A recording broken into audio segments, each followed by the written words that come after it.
Auntie. Like, this is, I'm like, bro. Don't see you, Auntie. Don't see you, Auntie. G Bush Tampa, see you, Auntie, checking in. Thank you so much for reporting back to us. The CU Aunties in Colorado have a stronger fan base. Shout out to CU Aunties Women's Fan Club in the building. She said, CU Aunties, and you know they are large and in charge.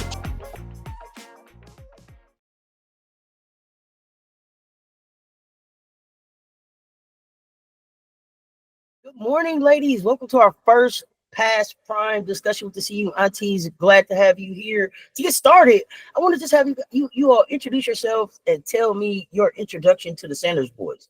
I'm Manira Small, and I have been following Shiloh and Shador since birth. It started with their dad. He's like 2 or 3 years older than me. And in high school, I love football since high school. So following Coach Prime's high school career, once he went into the pros, and then he had Deandra and Bucky, and then got remarried and had Shiloh and Shador and Shalomai. I've just been following them all since birth. Hi, I'm Regina, and I got introduced to Coach when he was playing for the Falcons. I watched him back then and then followed his journey as he was raising his children, and got really, really invested. I watched them some at Jackson State, but got really, really invested when they came to Colorado. And they're just feel like they're part of the family now. The whole Colorado football team feels like the family, but really I ride hard for them because I don't like people being treated unfairly, but those are my boys. I love them to death, and I think they're going to do great things. Hello, I'm Lady C. I have enjoyed this ride for the past 3 years. I was a Lifetime movie network woman. I was not interested in football at all, but I was looking for more motivation. And so when a couple of people were telling me about Coach Prime leaving Jackson State, going to Colorado, and I actually heard a lot of negative things. I had to do the research because I am definitely more about advocating and supporting, our coaches, our Black men, our kids, etc. And so I'm definitely excited to see everything that has transpired with Shiloh and Shador. So I'll say 3 years. I'm learning football and I'm learning the NFL as well as college sports. Okay. Wait, we got a new guest to the building. Good morning, Ms. Verlene. Welcome to the conversation. I hope I'm saying your name right. Yes, my name is Auntie Verlene from the East Coast of Waldorf, Maryland. And I got introduced to the Sanders family through following them from Jackson State. I followed them all the way from Jackson State. And I got connected with the principles that Coach Prime was instilling within the players. As a mom of 5, I just really connected with his values, and just really started rooting for the players and for the boys, in their life, and just following them through Bucky and Well Off Media, and it was just like I knew them, and I became a champion of them and rooting for them, and not just football, but every area of their life. Awesome. So all of you had a different introduction to the Sanders young men. But now they're in the NFL. So we're gonna have a real conversation about their path to the NFL, starting with that draft. So when you think about Shiloh's draft process and how that played out, what was your first emotional reaction? Were you shocked, angry, just disappointed? What was that? Are you referring to Shador? Shiloh. I wasn't surprised, and I wasn't surprised not in the negative. It's just that Shiloh's position is not the position that's up front. The quarterback is the captain. He's the leader of the team. So naturally, everyone wants to know what's going on with them. I think that worked so much more better in Shiloh's favor, because even though his position is not at the forefront, it is very pivotal in terms of special teams and the defense. So this gave him an opportunity to transition into his space in the NFL a lot smoother than his brother. I think Shiloh actually won as far as the draft goes because he's a Sanders boy. He came from Jackson State and Colorado with his dad. He's older than Shador, so he had an opportunity to leave home first before joining his dad. So there were so many things that Shiloh already had in the bag versus Shador. Shador is the only Sanders child that has always only been with Prime. So this transition for him was very different. Shiloh won in terms of that, which kind of showed how he was able to be so reserved and supportive of his little brother in his moment. I agree. I think that Shiloh was extremely supportive. I think Shiloh's winning attitude and spirit helped all of us. I know for me being new, this is my first time watching the draft. And so I really didn't know what to expect. But I knew that, I guess, in my opinion, I felt like something was wrong. And so I felt like the comedy, he just makes life, no matter what's going on, just fun. And so I thought, well, he's handling it great. So I think things are probably okay with him. So I didn't think anything negative when it came to him because again, he was so supportive of his brother. I really didn't even spend a lot of time honestly thinking about his impact because he seemed like he was handling it well. I was a little bit surprised that he did not get drafted. I wasn't expecting him to go high. I was expecting him to maybe be a 5th or a 6th round pick.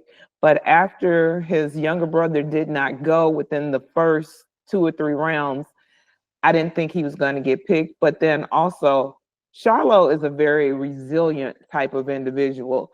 He's very lighthearted. He seems to see the silver lining behind all dark clouds, even though, as he said, he's about to crash out, but he understands the game. And I think by him not being with coach all his football career, when he went to South Carolina, he was able to see life without his dad actually being there to kind of, for lack of better terminology, cushion the blow. So Charlo knew what was to come. And when he said, if you're not getting drafted, well, imagine how they're going to treat me. And he wasn't saying that in a negative way. He was putting things into perspective. And I think he has always had the knack to put life into perspective because he has seen a few more different things by the way he's had to live his life. So I wasn't surprised as in, oh my God, how horrible.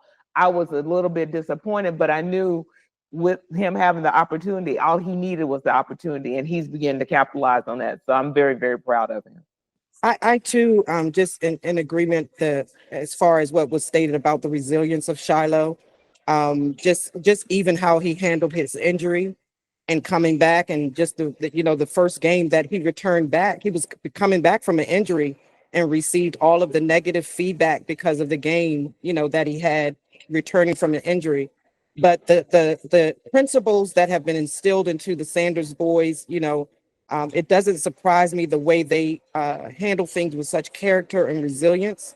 And again, that goes back to the principle that Coach Prime is making a sincere effort to embrace these boys as his sons, and so with the draft, I wish he would have gotten drafted, as I feel that he deserved, but I'm not worried because I believe that they're called to be great, and I'm just watching the journey. I'm just here along with you guys, cheering them on, just waiting and in expectation of what I feel that God is going to do in their lives. Do you ladies think the league truly looked at his body of work, or was this more about like optics, politics, and perception?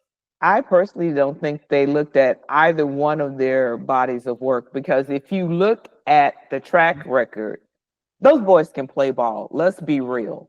They play ball a lot better than most. I think, as they have said themselves, that having Sanders attached to their name is a blessing and a curse. And being that they are so confident, I don't call them cocky, I don't call them arrogant. I do call them confident, because if you don't believe in yourself, you can't expect for anybody else to believe in you. And these young men work. You see it on Well Off, you see it on Reach the People, you see it on Unk's show. You see them working, not only them, but all them around, all who are around them. They push each other to be better.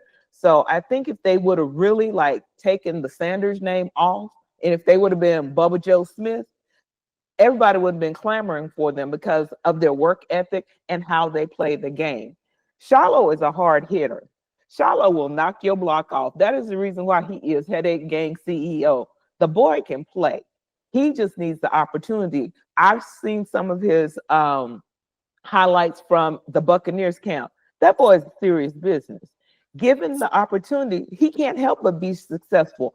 But because his last name is Sanders, everybody wants to kind of put an anchor around his legs or put some kind of damper on his ability. He has great ability. They just need to let him shine, and he will do the rest. I don't think that. Okay, so this preceded Shiloh and Shador. There's no way anybody can tell me they've never seen the body of work. You can't watch Travis or Jimmy, Xavier, Will, BJ. You can't watch any of those players from Colorado or Jackson State and not see Shador or Shiloh. Shador is responsible for navigating the ball. Shiloh is in charge of the defense. There's no way. So there is that. This stems all the way back to Prime. They are angry and fit to be tied with the Sanders father. This went back to when Prime got drafted. They didn't like how he handled the draft, the audacity of somebody coming up out the projects, coming here with this swag, this confidence, this knowing and navigating his own path. A lot of people don't talk about that. The whole aura and persona of Prime Time was created to ensure he fulfilled a promise to his mother. He told his mother, I am going to see to it that you never work another day in your life. And he took what they gave him and turned it around for himself. The audacity of him to tell the New York Giants, oh, I don't need to read your playbook. You number 10, I'll be picked before that. The audacity for him to be drafted straight out of high school to a major league baseball team and then get drafted to a major NFL team and tell them both, I'm playing both sports and I'm playing them both simultaneously. The audacity to come out and turn around the pay scale for defensive players. No defensive player was making the kind of money that Prime Time was making until Prime Time came along. So he did all of that, left the league, came back to the league, left the league again, did commentating, then decided, okay, I'm gonna try to be a dad. He gonna sit on the sideline, watch his kids. Gotta told these people they were gonna mess around and hurt these children. And from there, he's coaching. He didn't follow the orthodox path, and he's not white. That's the other thing. He is a Black man who he has been married twice. He has had custody of his children. He has raised his children, not just paid for shoes and extracurricular activities. He has raised his children, and he did it not just with, I make sure they go to school, I make sure they eat, I make sure the lights are on. No, he taught his children the system. He taught his children the game. He taught his children to own their brands. So when they got into college, while everyone else is scrambling, they scrambling on the football field to sharpen their skills so that they can elevate to the next level. Coach Prime and the Sanders children did not follow their rules, and they are angry about it. And they couldn't punish their father, so they are punishing the sons. I agree. Hard work and dedication is what I hear from the aunties today. These gentlemen put in not the normal hard work and dedication, because when you think about Coach Darrell working with Shador outside of normal practices, when you think about Tom Brady and others that have worked with Shador along his career. When you think about the investment in Shiloh and different trainers and people that have coached him and developed him outside of regular practices, how can you say you don't know anything about these two young men? They have invested in their careers from the beginning. You can see the passion, you again the hard work, the dedication, and they know that those results should equal what? A great opportunity at the next level. Because you have my film, you know who I am. I have been on TV, in media for the majority of my life. So, what went wrong all of a sudden when you have this film? You know who I am. All of a sudden, I drop and my brother goes undrafted. And that's the conversation that is continuing to happen in media right now. So, for those of us who really understand that there had to be something going on within the NFL for this to happen, because we saw in preseason, or we're seeing in preseason because that's now, Shador did an exceptional job. Shiloh has done an exceptional job. So, what is this conspiracy, or these changes, if you will? Because from Mel Kiper Jr., other analysts were saying that Shador was going to be in the top 3. And now all of a sudden, you have a 5th round draft picker. That's why I love this, because like Shiloh is the silent but deadly weapon. They do not pay attention to Shiloh. And really, you should be paying attention to Shiloh, because Shiloh is prime time. He is prime time through and through. He is smiling at you. He is joking with you and knocking your block off. I don't understand how Shiloh, like it's funny to me. They are so accepting of Shiloh. Oh, Shiloh is so funny. Shiloh is so sweet. Shiloh is so nice. Shiloh will have you wrapped up like a pretzel, and they don't see him coming. And that is one of the attributes I so love about Shiloh that he has taken from his father. He knows how to control the room. He knows how to dictate how you're going to leave. He comes in a room and shakes hands and he smiles and jokes or whatever. And everyone is like, oh, that's Shiloh. He's so humble. And Shiloh is no more different than his dad and the other Sanders children. It's his delivery. It's his presentation. He understands, and he truly has learned that from his father. It's all in the razzle dazzle, baby. It's in the swag. Give the people what they want. Take from them what you want. And I also think it's really cool how Shiloh, when he got drafted, well, I'm sorry, when he signed with the Tampa Bay Buccaneers, he didn't go in there, saying, well, I'm Deion Sanders' son, this and this is going to happen. He was like, he came in there like any Joe Blow off the street. He's like, I'm going to be the snack guy. I'm going to learn from you. He's taking time. He's going early to meetings. He's staying late at practice. He is putting in the work. You cannot deny the young man is hungry, because he's out there. He's talking to them. Well, what route should I be running? What am I missing? What should I be doing this? And when he blocks somebody and he knocks them out, hey, of course he's gonna have his dad's swagger. He did something great. You don't see him coming. Everybody's just like, oh, that's just Shiloh.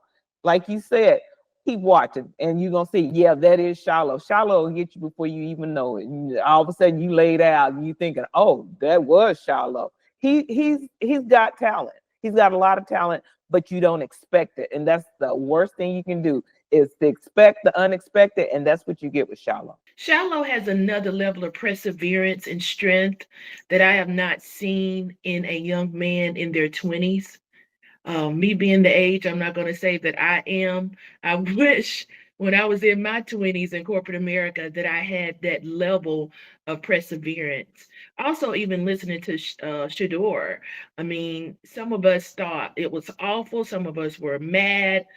Some of us were ready to fight back, start a movement, whatever words that came to people's minds. But they have this level of strength, joy, perseverance that a lot of people really don't have. I mean, they have been taught no matter what happens, keep going. And I think that's one of the prevailing messages that I have enjoyed to see, and it's even helped me in my own life. Listen, things are going to happen, whether it's fair or unfair. We're not even going to spend a lot of time. We can only control what we can control. And those are the things that we're going to control, and we're going to move forward. Why? Because we know in the end we win. We know who we trust in. We know where our faith is. And we know what our roles and responsibilities are. We're built for this. And so that's one of the things I can appreciate about their father. And as a result, you see the seed. You see Shiloh and Shador persevering, whether it's the media, whether it's whoever it is. The media has decided, not all, but some of the media has decided no matter what they do, right? It's always a flip or a twist to a narrative. Shador went out there to Cleveland, from what we understand, to a lower economic community. And a lot of people told him don't go, but Shador said God told him to go. Why wasn't that all over national news? That never made it to national news. So again, there are opportunities where they're serving in the community, they're helping people. Those things don't really spill out, but other things that really don't matter have spilled out in the media. So I would love for the media to take a step back sometimes and just think about, how you're showing these young men when all the other young men their age and, are young football players, you don't give them the same criticism. I want to stay right there. I want to stay kind of right here. What lessons do you think younger players can take from how Shiloh, specifically Shiloh, handled this situation? And I want to make sure we stay kind of in the Shiloh groove right here, and then we'll go into the Shador groove. So, what lessons do you think younger players can take from how Shiloh handled his situation? Shiloh has a mafia mentality, not from the gangster perspective. Shiloh has a mafia mentality that you don't ever let your op know what you're thinking. He controls his behavior and his thinking. And I'm saying it that way because oftentimes we can be thinking one thing and then we're moving in the opposite direction of what we intended to do. Like Lady C said, Shiloh has amassed an incredible attribute of controlling how he thinks and how he moves. How this resonates with younger players or even younger people is that you can do a whole lot of things without people knowing that's what you're doing. Case in point, his whole delivery during the draft.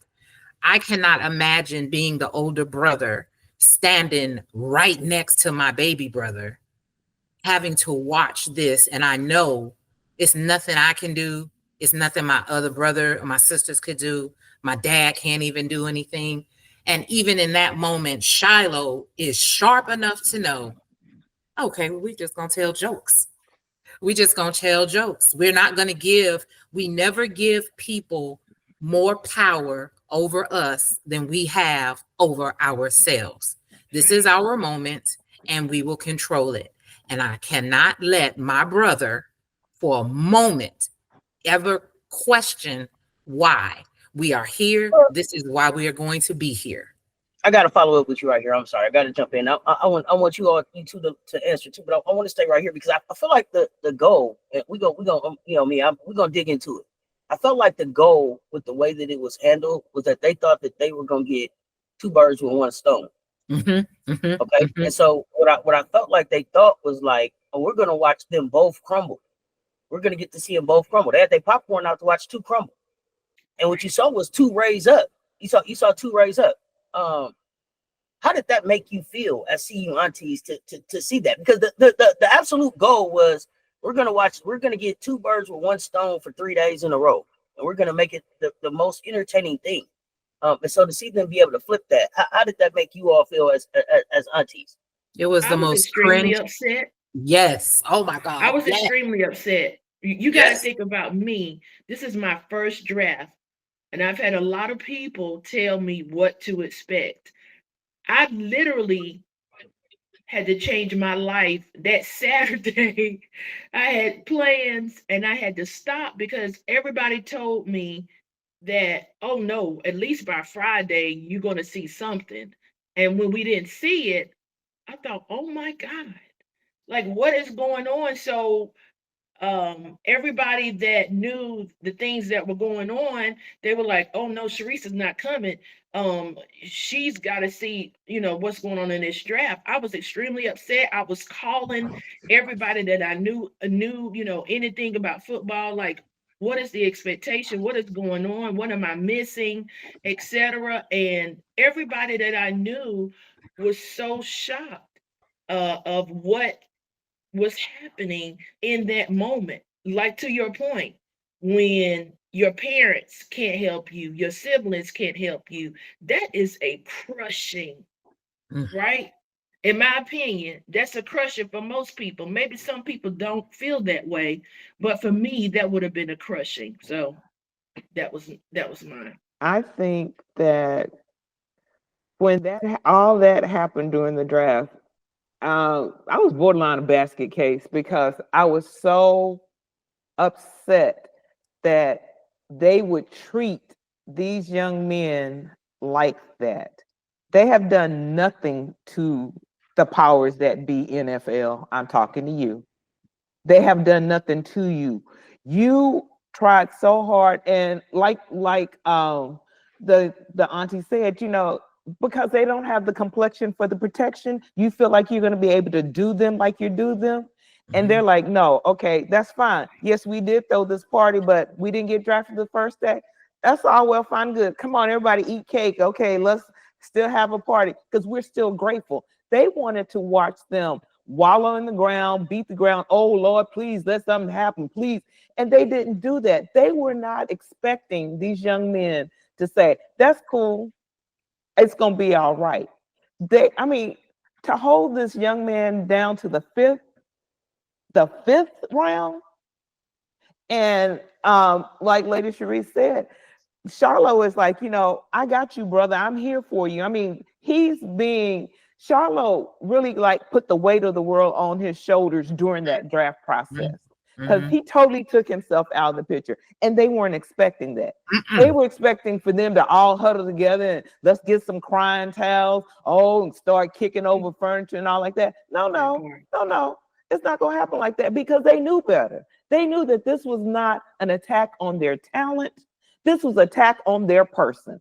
And they knew they could only control what they could control. They can't control these people out here being stupid. And that's exactly what they were being. They were being stupid because they let talent that could help their organization slip through their fingers because they want to prove a point.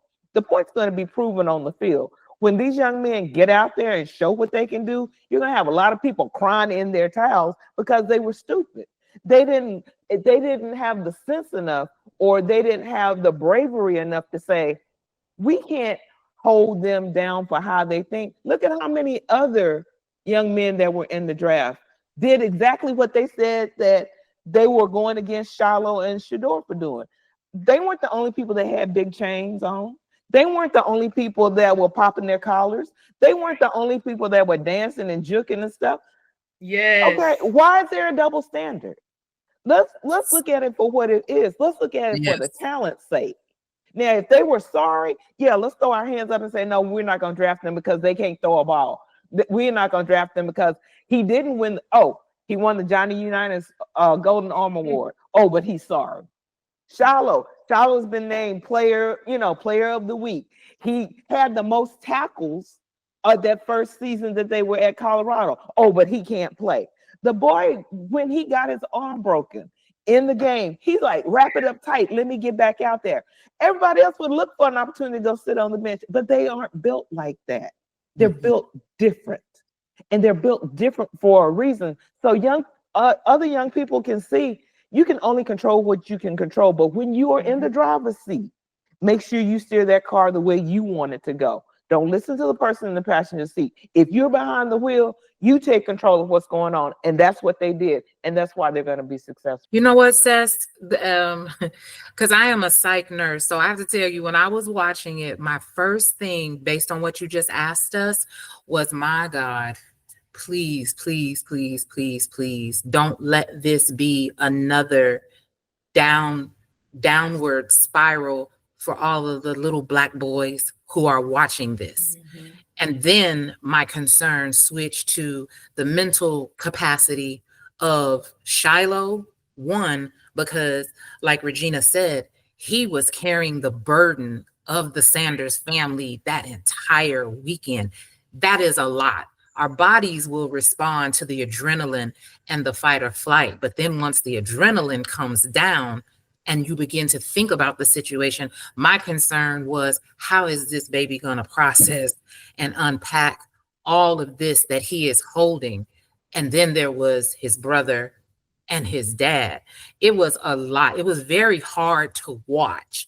As Black mothers and Black women, our first maternal instinct when it comes to Black men and Black boys is to defend them and protect them. And in elements and spaces where we can't do it, it absolutely destroys us. I mean, it brought a lot of us to tears and rage, because it felt again like they've done it again. No matter what we do, they've moved the goalpost again. And they did it in a way that mimicked old Jim Crow, center of the town. We're going to show y'all how to stay in your place.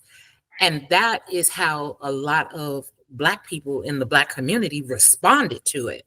They were like, this is crazy. They're doing it again. They're doing it again. And if they can do it to Coach Prime and Shiloh and Shador, we don't have anything. But in that moment, like I said, people sleep on Shiloh Sanders. Shiloh grabbed the reins and was like, not today. Not today. We're going to party all weekend. We got all this food here. Mama T and decorated. We're going to have a great time. My brother is going to have his NFL draft weekend. It didn't look like it was going. It doesn't look like what we planned for it, but this is his moment, and I'm going to see to it that he has this moment. And by third day before they got their phone calls, I wasn't so alarmed anymore. I wasn't so worried. And I could see in the social media chat rooms and stuff that instead of the kids being negative, it appeared that it turned their attention to Shiloh and Shador up times 10 in the most positive way. Kids were chanting and talking about them all weekend. So at that point, I wasn't worried anymore. But for a moment there, as a Black mama, oh yeah, I was ready to lace up the Air Maxes, and we need to go to Canton, Texas right now. Well, we write it down. We write it down. Shiloh has always been a big personality, but also a big heart for his teammates and the game. How do we keep that part of him front and center when the headlines don't? I think we as aunties and supporters have to bring a lot of stuff to the forefront, because we know that anything negative, they're going to throw it out there before they even fact check it to see if it's even true. When we find something that they do positive, no matter how small, like when Shiloh, when they were doing the Kentucky Fried Chicken thing, and the lady, Miss Connie, who worked there, and he's like, no, you're going to go home today, ma'am. How much is your day to go home? And she said $250. Now, everybody know nobody make $250 a day working at no KFC. But he didn't flinch. He's like, no, I want to take care of you. He has a very big heart. When the little boy came there and wanted to play catch, he stopped what he was doing after practice and he went and played catch with him. He has a big heart. All of them have a big heart, but nobody ever wants to show that side of them. They just want to show them crashing out, or they want to show them in a negative light. And if you really look at it, you have to consider the source too. Most of these people who are trying to pull out stuff on them, they got so many bones in their closet that they got to put a chair up against the door to keep it from popping out. So if you Yes. look at what they're trying to do, they've never, you know, yes, they make mistakes. They're human. We all make mistakes. They haven't been, I mean, you know, there are some blemishes on their record, but guess what? They own it. So we need to let people know that, yes, there might be some boards loose on the floor, but for the most part, he got hammer and nails and he's beating them boards back down and he's showing you what his true personality is. He always has he's always shown to me that he has a big heart. Even when he was little on them little shows that they used to have, he always wanted to try to do something to uplift somebody. So we as aunties need to make sure that gets to the forefront. Every time they're trying to hit them with the negative, we need to come back with 2 or 3 positives, because we're not going, not on our watch. They're not going down like that. Not on our watch. It just won't happen. Shiloh is who he says he is. Definitely. I also want to add that we get to share this information. No one is paying us. No one asked us. We want to share anything positive because we see what's happening in the media. And we get to, if they're in our local states, we get to go visit them. We get to support them in any kind of way that we can. That's what an auntie is, because we recognize that these young men, all of our nephews, is what, 10, 8, 9, 10 of them, they need that local support if we're available. Also, if you think about it, I was excited to see that Mr. Buctified, I believe is his name, for Shiloh. That was so amazing, because not only does he have the aunties, but he has another gentleman that is a major, major support for him. And I don't know if everybody saw the video, but he was like, "We got Shiloh, we got Shiloh, we stole Shiloh." So he is extremely excited every time he sees Shiloh, which lets you know it's beyond Shiloh the player. As you said, his personality, he cares about the community, he cares about people. How many young people would be concerned about a KFC worker? How many adults, older adults, are really concerned about, oh, let me help this individual? No, he goes beyond what you would think that he was, because he's entitled. He came from a privileged family and his father is Deion Sanders. No, let's not do that to him, because guess what? We're not going to demean our father. We're going to appreciate our legacy of where we came from. But I feel like in the media, they want to make them feel like, you know, coming from this legacy, something is wrong with it. No, I am so glad that Shiloh is definitely proud of who he is, where he comes from, and it spills over in the team. You look at how the team just, you know, rallies around him. Like, he really has that aura. He has that persona that everybody wants to know or talk to Shiloh. They are And one other thing. the most unrich, rich kids you could ever meet. Shiloh gets excited about an auntie giving him a Coke after practice the way some celebrities get excited about $2,000 bottle service. They don't rush to red carpet premieres, but they will go to a 7-on-7 kid football game. They will go hang out at the community center. Shiloh gets on his Twitch and YouTube channel all the time, talking directly to us, the aunties. Aunties, tell me where I can go eat somewhere good in Tampa. I want to know where I can go eat. And when he's talking to the people he knows supports him. So I don't really pay attention anymore. I used to, I won't lie. I don't really pay attention anymore to the haters, because as Denzel so eloquently said yesterday, people who can do, people who can't talk about the people who are doing it. Right. Shiloh is an amazing young man with football gone. And that is what makes him so threatening. He is an accomplished, classically trained pianist. He knows how to produce music. I mean, he is naturally funny. He has a aura and radiance with an audience with a mic and camera in front of him regardless. He knows how to switch between professional comfortability and community just like that. So his energy that radiates from him is why so much love and positivity gravitates to him. It is infectious in the most positive and beautiful way. I love Shiloh's energy. I absolutely love who he is. Well, you And you answered the also next question before I could ask it. I'm sorry, Miss Regina, go ahead. one other thing, if you notice that Shiloh never brags about stuff that he does, because the young man he even is still reaching back out to the players that are still in Colorado, because the young man Yaya, I just love Yaya. He is so funny. Yaya didn't have a way to get around. Shiloh gave him one of his cars.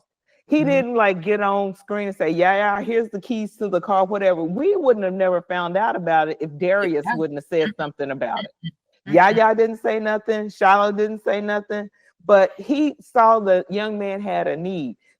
Yaya started telling people, when he was interviewed with Darius, that Shiloh, he didn't have a way really to get around, and he didn't really like living in the dorm. Shiloh was like, come on, stay with me, man. Let me help you out. So Shiloh wants to help people. He has a genuine heart for the people. And he's not gonna let you make him look foolish or try to run over him. But if he can help you, he really wants to help you. And that's not the sign of an entitled person from where I sit, because I've seen people who have far less act far more arrogant. So we have to just keep putting the positive things out about him and his brothers, Bucky included. So my question was going to be, if Shiloh was sitting here, if you were talking directly to him right now, what would you want him to know about how to see you, Auntie, see him in his journey? Well, this auntie wants Shiloh to know that I love you. I think you are awesome. You need to continue being what you are right now. Don't let nobody change you. You have a good head on your shoulders. You have a good heart in your body, and you have been trained properly by your dad, your grandma, and everyone who is around you. Don't change for nobody. You know what's right. Always do what's right. Don't let the outside noise get to you, because you're going to hear a lot of voices. But listen to the inner voice and trust what you've been taught. And if you trust what you've been taught, you can't help but be successful. And this auntie in Texas loves, just loves you to death. Shiloh, I would say you are an amazing leader. You have a great heart. You give, you share, you work hard. You are resilient. You give all of us another level of joy just watching you through your daily interactions that we see, whether you're on Twitch or just a clip from whoever. You really are an example of a great leader and a great football player. So I would say continue to be who you are. Continue that praise music too, because that was important as well. Those praise breaks y'all took on draft day. So again, you are a great young man. I would say to Shiloh that we absolutely support and honor who you are as an individual, and we want you to continue to nurture and protect who you are. From Jackson State to Tampa, continue being that radiant light of energy that all of us, and family included, that all of us are able to tap into. Because as much as you feel like the aunties give to you, you give us so much more. We come from a different time, and we did not have the means that you guys have. And I'm not even talking about money.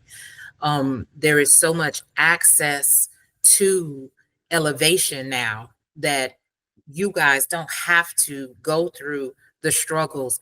But what we love most about Shiloh is you respect the process of those that came before you, that have made it possible for you to do the things that you do. And for that, we love you and we support you, and we will continue to encourage you. All right. Now I'm gonna ask y'all to go back to draft day, first day. My God, today. I want you to go back. I know it's a dark space, but I need you to go back because I want your unfiltered reactions to these questions. Like, so I want you to go back to it's draft day. We in front of the TV, whatever snacks. Like, we expecting to see Shador come up with his screen. And when you saw Shador not get drafted, when you thought and saw the spin around it, how did that make you feel? And I don't want to know as a fan or just as a CU auntie, but as a woman, as a mother, as a Black person watching this unfold, I want your emotional responses to what that did for you. Ooh, sis, you really took us. It is still It's hard emotionally. because they shouldn't have done him like that. It was hurtful. Injustice. It was hurtful. There was no reason for that young man to have to go through what he went through. He didn't do anything to anybody. No. And for them to be as low down, not worth the gum on the bottom of my shoe, walking in dirt water, to treat that young man like that, they couldn't justify why they were doing that. Everybody's walking around with their mouth open saying, well, you know this, that, and everything that they said why they did it, there was a counteraction to why that was not true. And for you just to sit up there and do that, to hurt him, to try to break him, I was so mad. I was so mad. I just had to cut TV off because I just couldn't believe they were doing this. I'm sitting here in disbelief that they would do this to this young man for no reason. I could see if he had like done something, like he'd been arrested, he'd been cutting up at school, he'd been beating up people. He's lived a perfect, by most standards, life as a student. He wasn't sorry in school or nothing. Nope. And for you to do that, that broke, I have no kids. That broke my heart in so many pieces for that to happen to him so unfairly. And no one was held accountable for that. I'm like his dad when he was like, take me off the, take them off the cross and put me on there, because he didn't deserve that. No.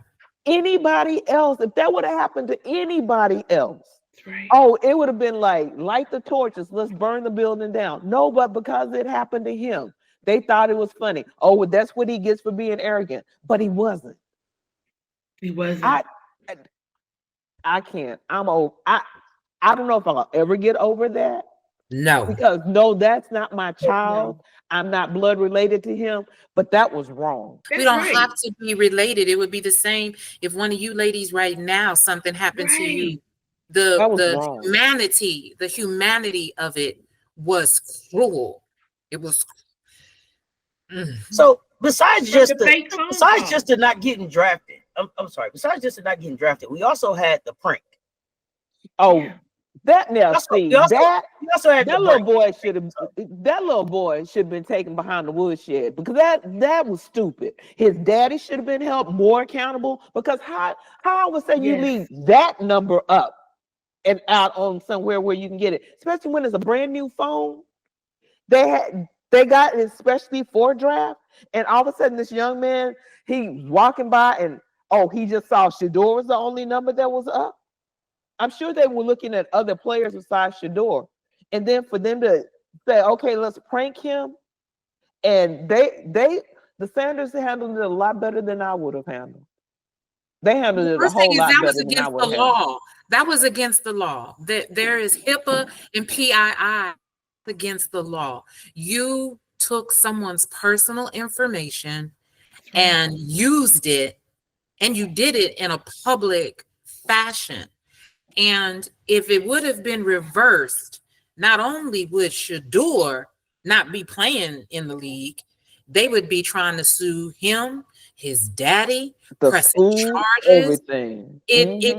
It just felt like a virtual episode of Rosewood Black Wall Street, all of Black America was tuned in, and we were cheering and we were happy, and we had to sit there and watch one of our finest. Just,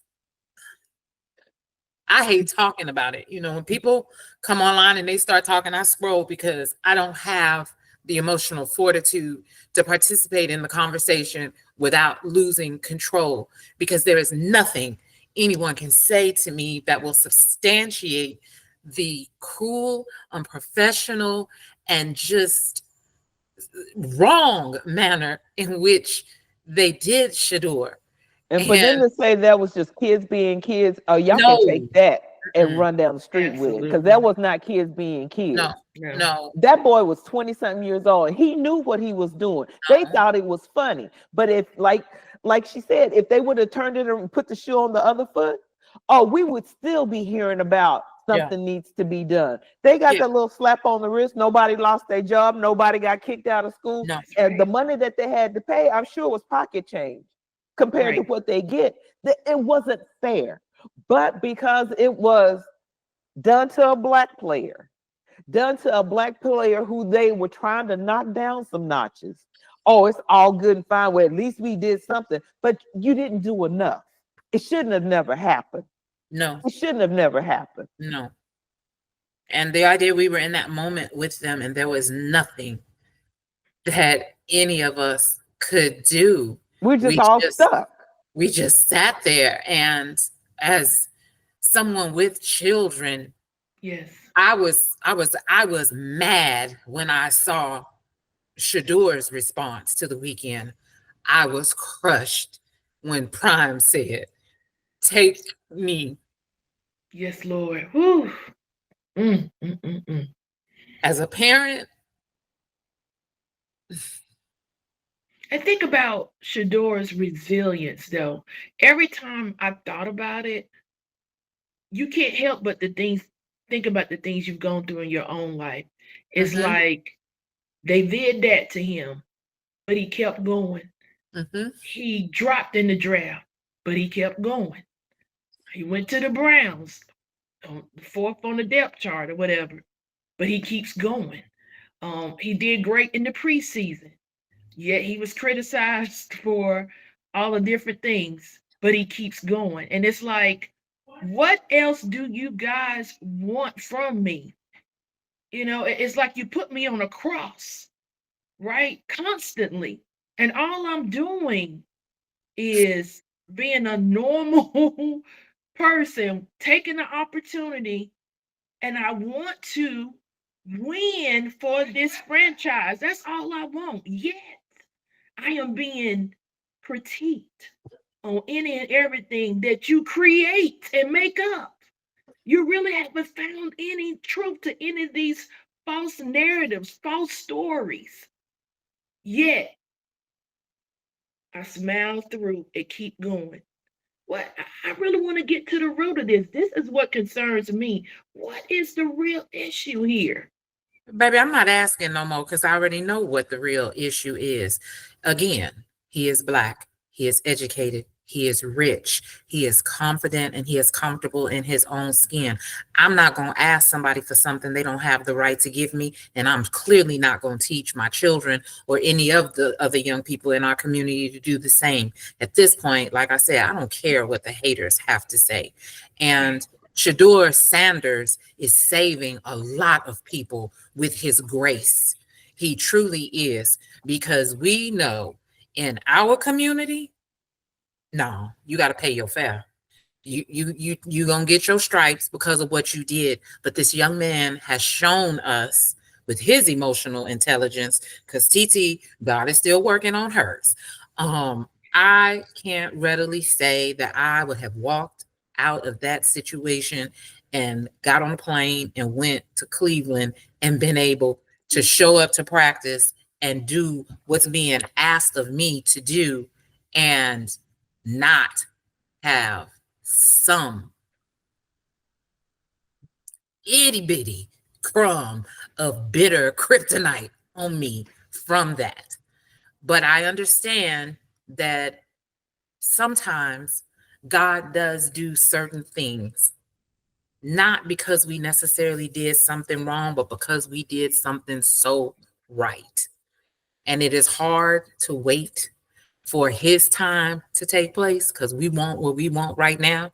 I want justice. I want him to be compensated and to be acknowledged and atoned for what they did to him. But it's not my position to do that. And one of the greatest things I've learned from Shador is things out of your control. It's nothing you can do about that. Do what you need to do and keep pushing. And I think he is being a great example for all of us because everything that has happened to this young man since being drafted to the Browns, who we know, I don't care, you cannot convince me that they want him there. You can't, especially that coach Kevin. I don't think Kevin cares two flips in a bucket about him because he shows up to practice. He gets his reps. He's got these high percentages, but yet and still they want to, you stay back here, you stay back here, you stay back here. Not now, not now. I mean, I was so disappointed when they said he was thrown to the equipment manager because they didn't let him get any reps. Really? This young man is a star. You might not want to acknowledge it, but we know what he is. We know because when he gets out on the field, we see what he does. But yet still, you still want to find some way to try to squash him down. But he's like that donkey that the man tried to bury in the hole.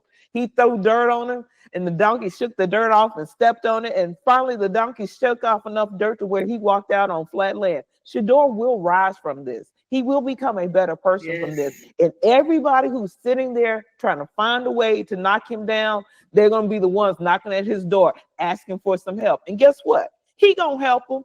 Don't come knocking at my door because I might not want to help you, but he gonna help them because that's what's in him. So I pray for him all the time. I pray for all the Colorado Buffaloes that are in the NFL because people will not acknowledge them for who they are. All they see is Prime and Prime being what he was, and they're trying to not still attack him through these players, but they don't understand that Prime has also taught them how to be resilient.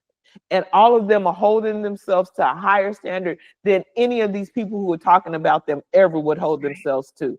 That little Tony man who won't say nothing nice about him in Cleveland, that little Mary Kay lady, she can go kick rocks with open-toe shoes on till her feet bleed because none of them are telling the truth. No. Call it as you see it. I can see, no, he's not going to make every throw. He's not going to make every completion, but call it like you see it. Don't try to push one up by pushing another one down. Just lay it all out on the table and let the facts speak for themselves. And if you look at the facts, then we see Shador is far and above most of those quarterbacks out there on that team. And also, they need to get a new trainer. This boy been hurt more in Cleveland than he ever was hurt in Colorado. That don't make no sense. But the other thing is that Shador has a Mr. Miyagi mindset. In The Karate Kid, Daniel went to Mr. Miyagi to learn how to fight and do karate. Mr. Miyagi made him wash cars and clean the side of that house. Daniel said, "You're not teaching me how to do karate," until Mr. Miyagi tried to punch him and wax on, wax off, showed him, well, yes, I am. So for us, we're like, Shador should not be throwing to trainers and water boys. But for Shador, if somebody got a set of hands and my arm is warm, I'm throwing to him. Because as long as I keep on throwing, I will be ready to play. And they thought when they put him on the field on that first game, after having limited reps, never working with the ones, that he was going to get out there and he was going to fall on his face. Psych on your mind, make your booty shine. Wax on, wax off. Wax on, wax off. He was ready. We're the ones that, again, maternal, we're the ones that are like, that ain't fair. That baby should be out there. Da, da, da, da. Shador said it don't matter. If this arm is in rotation and I am able to throw this ball and somebody can catch it, as long as I keep on practicing, I'm going to be ready. And this is where we are. As far as these injuries are concerned, I'm not going to try to assess anything. But baby boy was sacked 95 times in 2 years. And you mean to tell me he been in Cleveland for a couple of months and we are benched for obliques.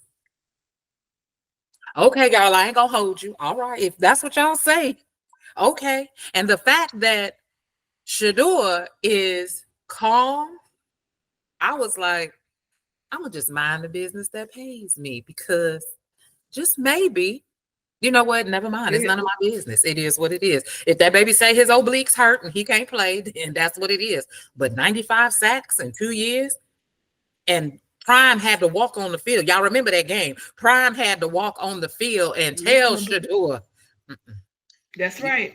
You coming out. You coming out.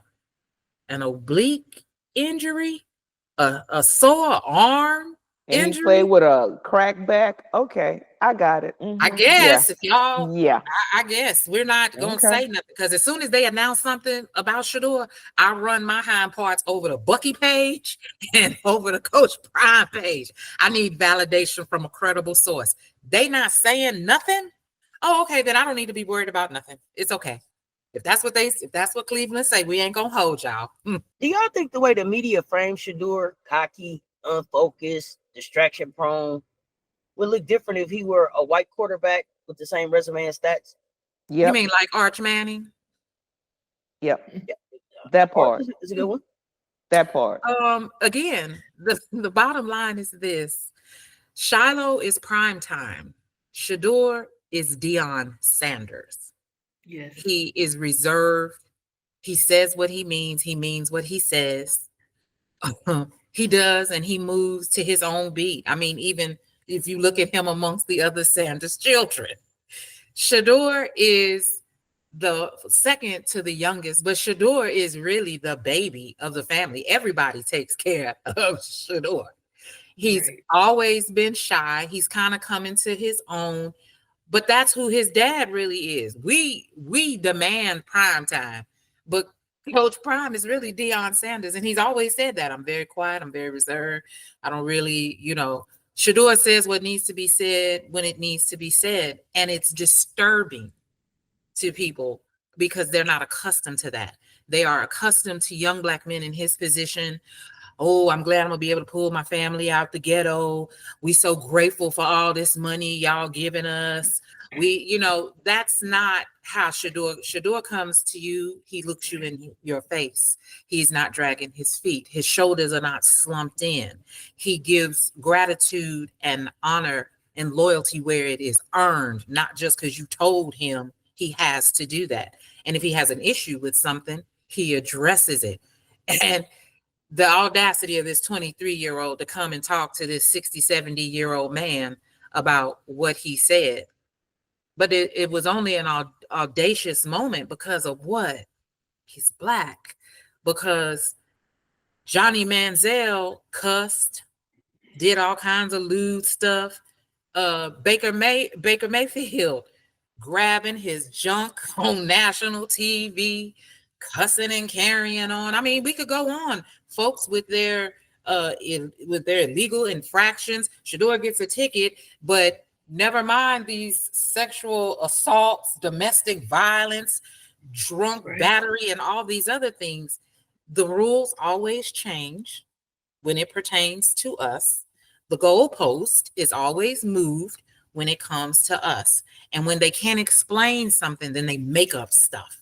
There isn't anything to see here. There isn't anything to make up. We have a kid who did well in the classroom. He's done well playing sports. Shador has been on a football field since he was 4 years old. What do you expect? What do they expect him to be? He's been playing since he was 4 years old. He has had the benefit of being in and out of professional football locker rooms all his life. He has been mentored and coached by the best. Tom Brady, what do they want? I'm asking that rhetorically. What do you want him to do? Iron sharpens iron. If you continue to put people in front of the best people and make available to them the absolute best resources, that's what's going to happen. But that happens every day in the white community. It's an abnormality when it's us. Again, Coach Prime didn't follow the rules. The nerve of him to go get Tom Brady to mentor his son. He didn't go get, oh, I heard there's this awesome program in North Dallas. No, he got on the horn and he called the GOAT himself. And people are outraged because we're not supposed to do that. We're just supposed to make do with what we have. And no, we have this young man who has been taught to aspire to the absolute highest ranks, and he does, and he exceeds every time if something is put in front of him. So yeah, it would be very different. I mean, look at what's going on right now with Arch Manning. He hasn't even played a game, and they playing him off like he's going to be round one. We don't have any film for him. And they said he's going to be winning the Heisman. Hello, but his grandfather's already come out and started saying what where he's not will and will not happen. Yeah, what he is and what he ain't going to do. Then everybody starts this big firestorm. Oh, he's cocky. Oh, he's this and that. But old man Manning is doing the same thing. And everybody's like, oh, he's just trying to make sure he gets in the best possible position. Y'all need to miss me with that. Y'all just need to go over there with that statement, because that don't make no sense. If Dion would be white, everybody would be singing his praises. But because he is black, because he doesn't have to depend on anybody, that he doesn't need to go begging and fetching and stepping to get anything, then you're mad. How about you get your paper up so you can do what he's doing? How about you worry about yourself and stop worrying about them? Let them live how they're living. They're not affecting you. They're trying to help you, but no, you're too busy trying to knock them down that you don't understand. You're knocking concrete from under your own foundation. You'll fall quicker than they will, because they're trying to help people. You just trying to tear people down. So miss me with that. I'm not, no, miss me with that. They also can contest this success because of well-off media. Bucky has documented everything. I know Bucky documented Shador saying he's gonna be hardworking ever since he was at Truth. So this ain't nothing new. This is how he's always been. So no. I was just going to say they need a reason to justify that he's a fifth rounder. So all they're using now is he doesn't know the playbook, and I'm sick of that narrative. But that's all they continue to do. So that's why he's a fifth rounder and on fourth on the depth chart. That's all you hear. As a CU auntie, how has following Shador's journey changed how you see the game, the program, or even your own role as a supporter? I don't think it's changed mine so much as I now have, Seth, we don't really see them like a team. We really do see them like our nephews. Like Prime is like a big brother or a cousin. You know, it's really a family. It's really a family kind of thing. So when we talk about the nephews, and we get teased a lot about that by people who don't get it, who are outside of our bubble, we get teased about it like that because you don't know them people. And it's like, yes, we do.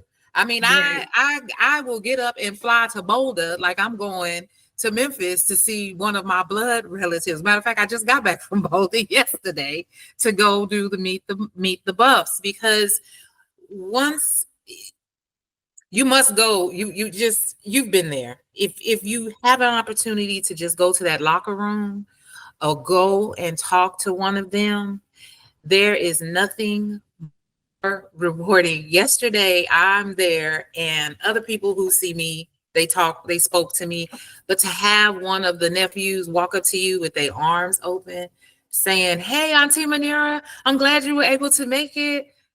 They know our names. They know who we are.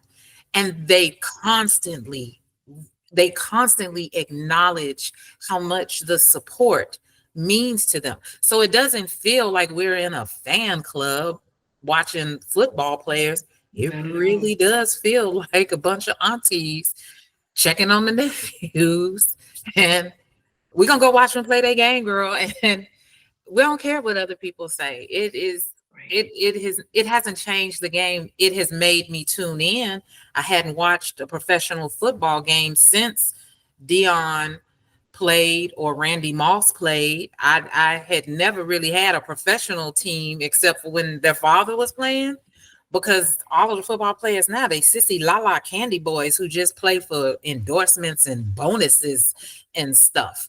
Like, you're not really out there on the gridiron, but Shiloh gonna go out there and knock somebody out. We getting ready to see some gridiron football.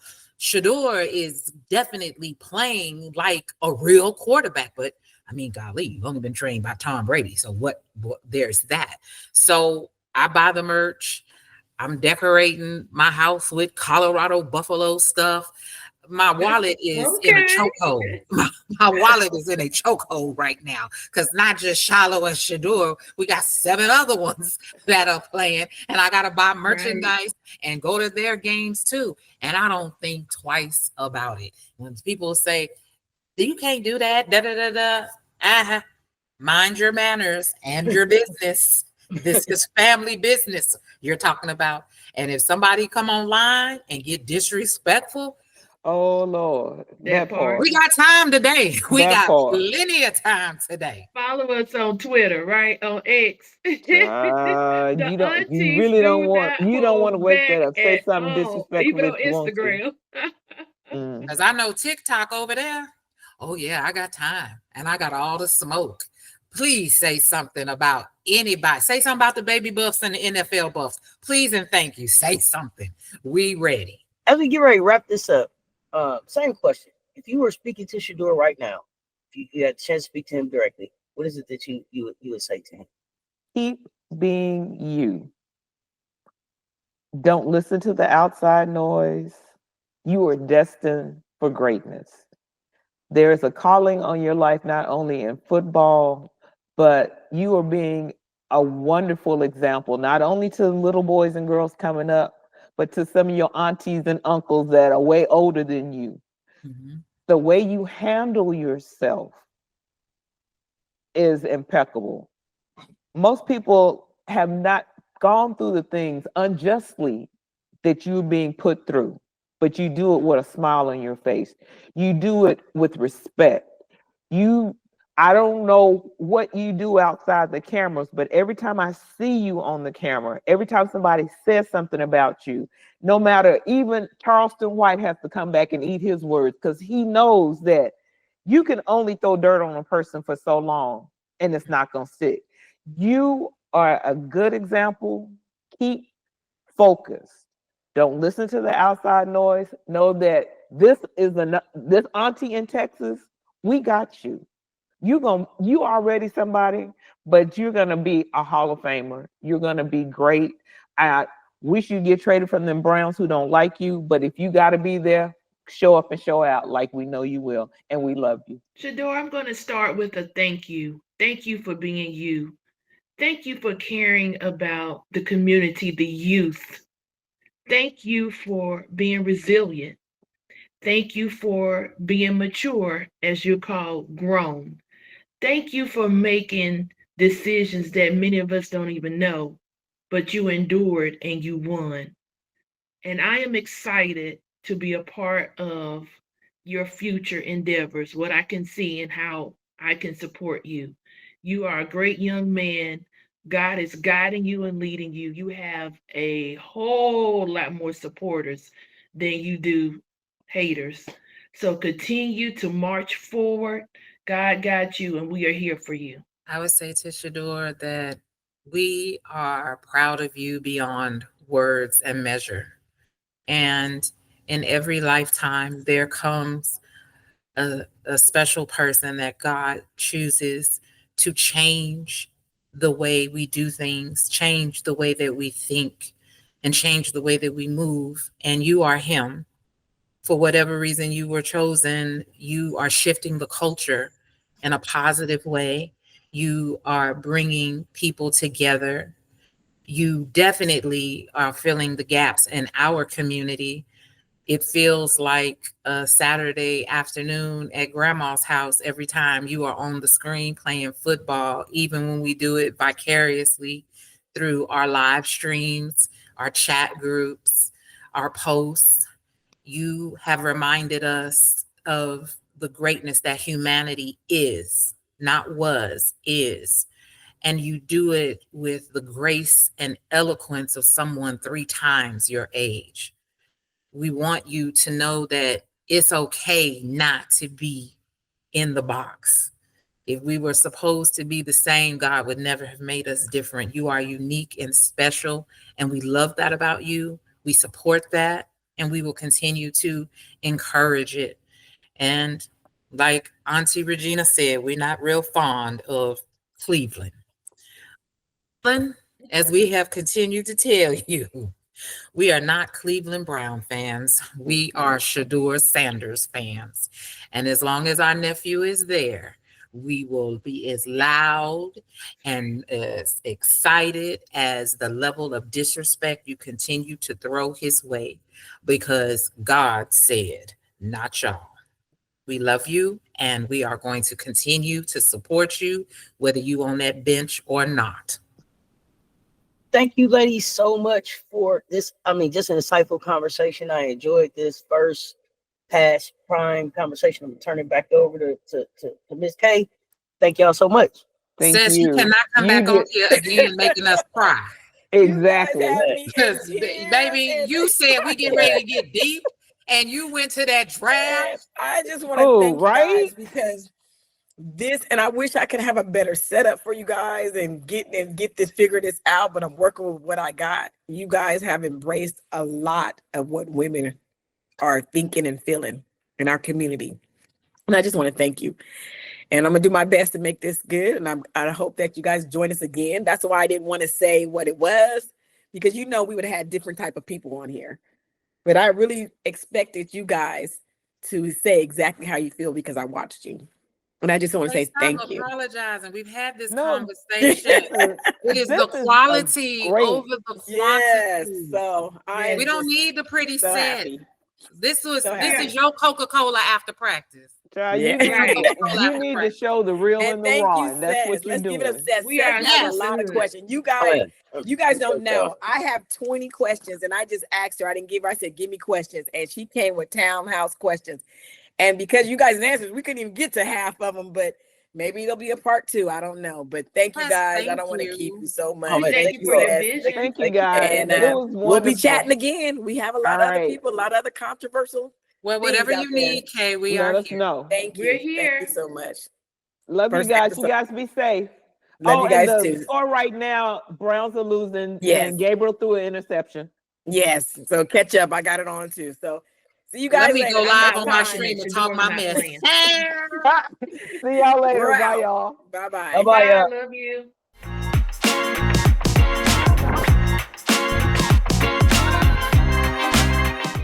Special shout out to the CU Aunties too, because they were out there in force again, as they always are. We love the Aunties. Them CU Aunties. Them CU Aunties. Man, I'm telling you, that stuff for real.